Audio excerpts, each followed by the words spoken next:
but she takes half a tab of acid every day. If there's lots of hey, welcome back to my channel, and Merry Christmas Eve. I thought it was time to do another author taste test, and this time it's an author named Mia Ballard.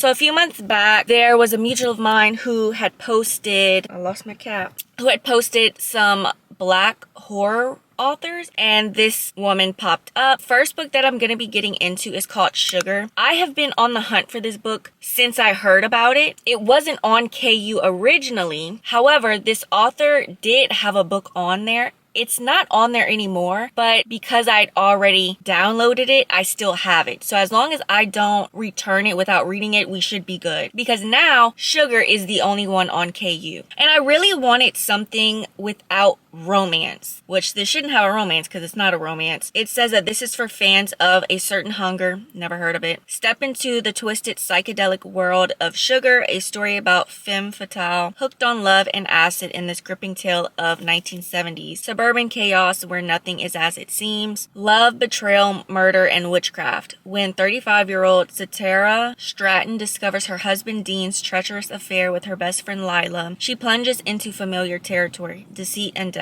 Having disposed of men before without a hitch. Ooh, okay, so you're not new to this. She finds a new thrill in this betrayal. But with Lila, the best friend, on a crusade to expose her guilt, Satara must outpace everyone to keep her secrets safe. Her fate intertwines with a love witch whose tempting spells seem a perfect solution to Satara's woes. With newfound power at her fingertips, she gleefully manipulates the affections of those around her. Oh wait, so this got a little magic in it? Okay, I lost my spot. Yet Satara's lust for love proves her ultimate vulnerability. She soon learns that while it's easy to bend others to her will, controlling her own heart is a perilous art indeed. Prepare for a darkly compelling journey where the boundaries of desire and devastation blur and the quest for love becomes Satara's most lethal game. Okay, is this not a horror? Oh, it says it right here. A murder thriller. Or serial killer thriller. Okay. This almost is reminding me of this book that I did not like personally. What was it called? My Sister the Serial Killer. The plot's not really the same or thing, but I'm just getting the vibe, you know? It is Christmas Eve. I'm at work. Yeah, I think I'm taking a break today. Yeah, I get off at 12:30. This is my first Christmas Eve working. We've always been off. However, where I work, we were bought out again this year. Tell me why they don't give us Christmas Eve. I've been here 4.5 years. However, their PTO tiers, I'm still in the bottom. So I only get 4.62 hours of PTO every other week. I took a week-long vacation. I just got out of the negatives. So I don't really have enough time to take full days, which I don't mind. I prefer to take half days, to be honest. I just don't like knowing that we're not getting Christmas Eve automatically. Yeah. I have so much to say. So it's actually 12, well, it's after 12 now. It's 12:22. They ended up closing the office. So those of us that were in the office, we canceled our PTO if we took it. They are gonna give us some hours for the rest of the day. Thank you, Jesus. I did read. Okay, I did take a break as well. I am 15% of the way through. I have so much to say. I'm gonna explain a little more about the book because I feel like sometimes the synopsis of what the author gives or the publisher gives just isn't enough for me until you actually start the book. I think what's gonna be important in this book for me to keep track of are the headers for the chapters. They go from present day to back in time. So 1958, 1963, present day, 66, 68. In the present, we have Satara? What was I calling her? Satara?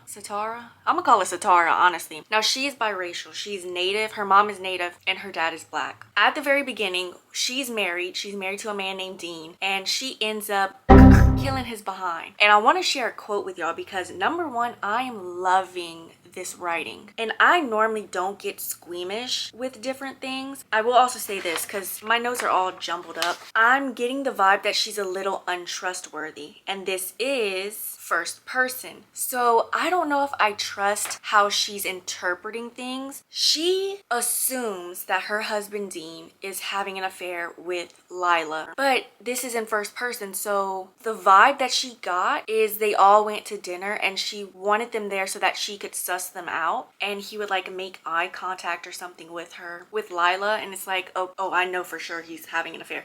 I don't really trust that anymore, but hey, we're gonna continue. So she ends up killing his behind. I think it was the first quote that I highlighted. The description, I reach him quickly, placing my foot on his back. I raise the blade and bring it down on Dean's back. Why does that rhyme? The first impact is rough. The resistance of flesh and bone momentarily shocking. I do it again and again, each thrust a desperate plea for finality. I was so grossed out. I think the way that this story is gonna go, because the synopsis can only give me so much, it sounds like it's gonna be more of a background story for her. So we're getting her in the present day, but we're also getting her in the past and why she is the way that she is. And I don't know if we're gonna go back further in the past, but the first date, that's the one I'm on. Actually, I just finished it, is 1958. Now I did a little math. In 1958, she was 15 years old. So she was born in 1943, or perhaps 42 if she hadn't turned 16 yet, but I don't think so. I think she was 15 that year, that she turned 15 that year. And I actually said that when I was still in the present chapter,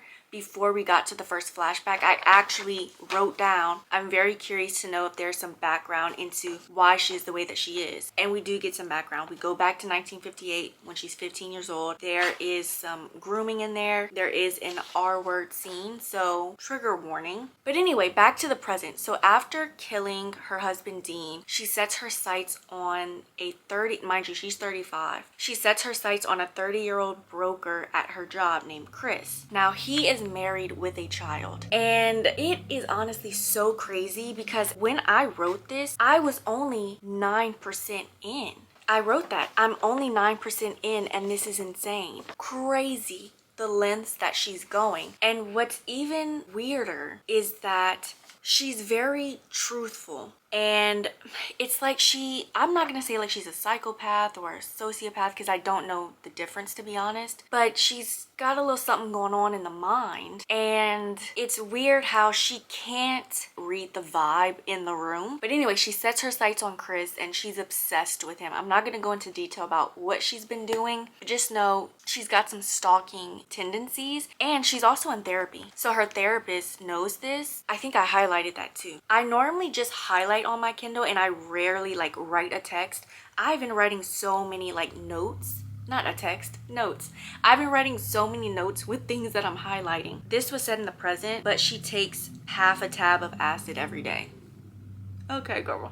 Okay, so this was the first time we heard about Chris and her being obsessed with Chris because she set her sights on him. She's done with Dean. He's literally out of the picture. She was going in and out of the break room of the kitchen. He's eating.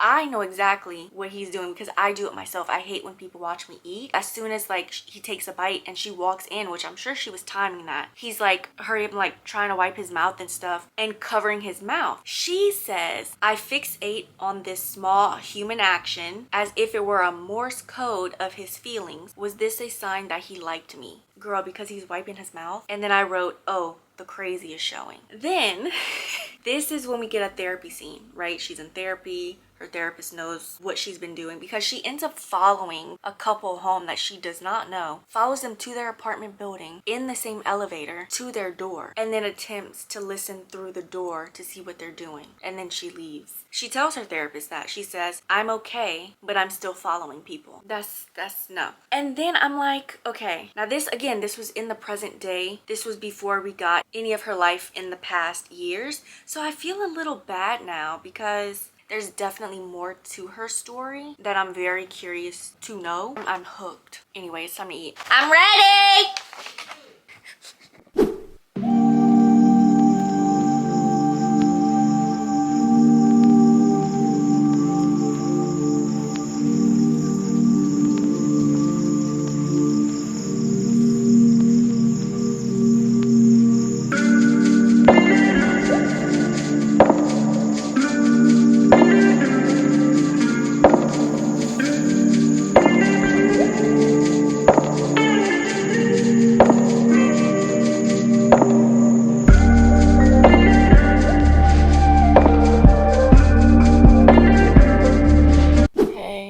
I'd come back. I am, you could say 50%, even though I'm not quite there yet. I'm 46% of the way through. I'm still enjoying it. I just don't know where we're going. I just finally got to the part with the witch, witchcraft, whatever. It's been interesting. It's kind of going, once I started it, how I expected it to go, which is getting glimpses of her past and seeing how she got to where she is now and why she is the way she is. But now, you know, I'm close to halfway and I'm starting to think about how it's gonna end. I'm assuming she's gonna be getting away with it because she is in fact a serial killer. On another note, I think potentially she could die herself. I feel like with this kind of book, that's best case scenario. I don't see her doing time for what she's done, but we'll see. The chapter that I'm on now, it's a present chapter and it's an hour 28. And then I noticed, because it's going from page like 123 to 199. So I'm like, yeah, let me just go ahead and clock in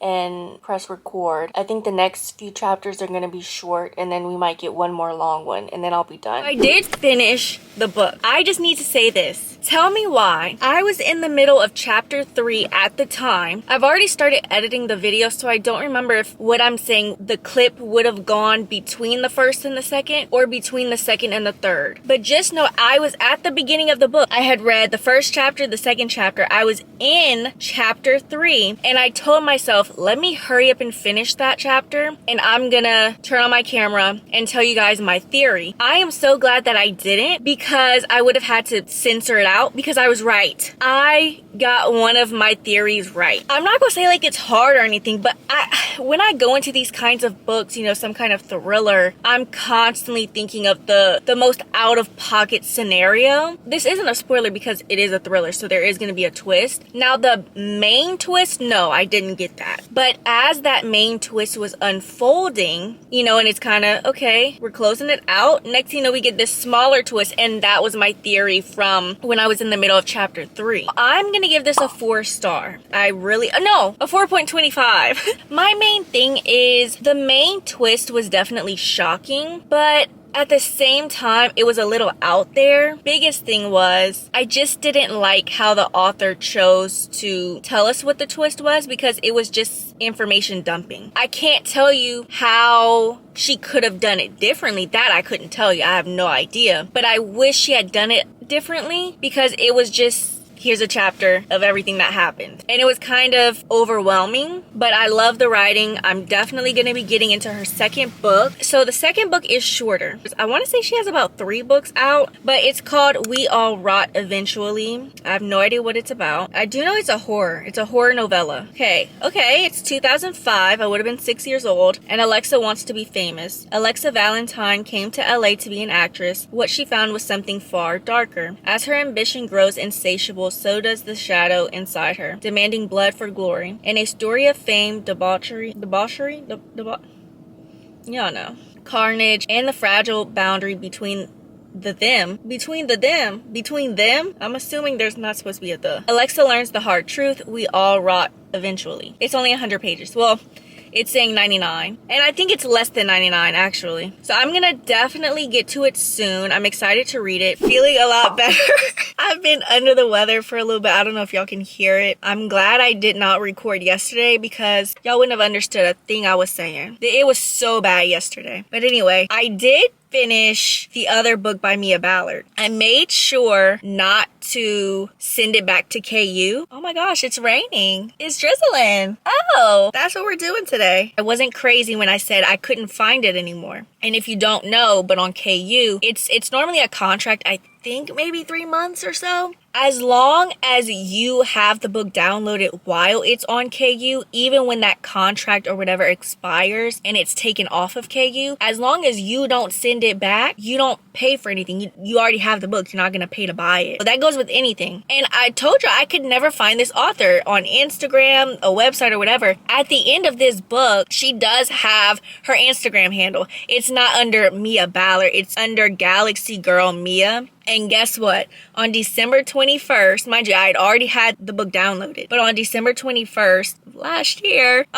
Happy 1st, y'all. Well, today's the 2nd. So yeah. She said RIP. Well, the post is RIP, we all rot eventually. And she ends up saying that she decided to unpublish it. It was always meant as a writing exercise. She wrote it quickly in about 2 days, very little proofreading. She knows it's not her best work. And some readers, weren't giving it a great rating and, saying it was boring, repetitive, messy, yada, yada, yada. But she also says that there were claims that it was written by AI. As someone who read the book, I didn't think it was written by AI. So I don't know who's been saying that. As Portia said, who said that? I am giving it a 3.5. I will say that I'm glad that I read Sugar first. And y'all, my lips are so chapped. I'm at the dentist. I don't know if I said that. I hope they see me today. My voice is a lot better. I don't know what their policy is on under the weather. I didn't have a fever this whole week. It's been really sinuses. And the weather here in Louisiana, it's crazy. It's 60 degrees today. Mind you, it's been in the 30s all week. My appointment's at 8. It's 7:44. Yeah, so I'm giving it a 3.5. I'm glad that I read Sugar first. And I felt like with this book, it is very short. It's 96 pages. But at the beginning, the first 20%, 30%, I was like, okay, when's the madness gonna kick in? But because I read Sugar, once the madness kicked in, it was gonna be good. And it did. I will agree it is repetitive. There's lots of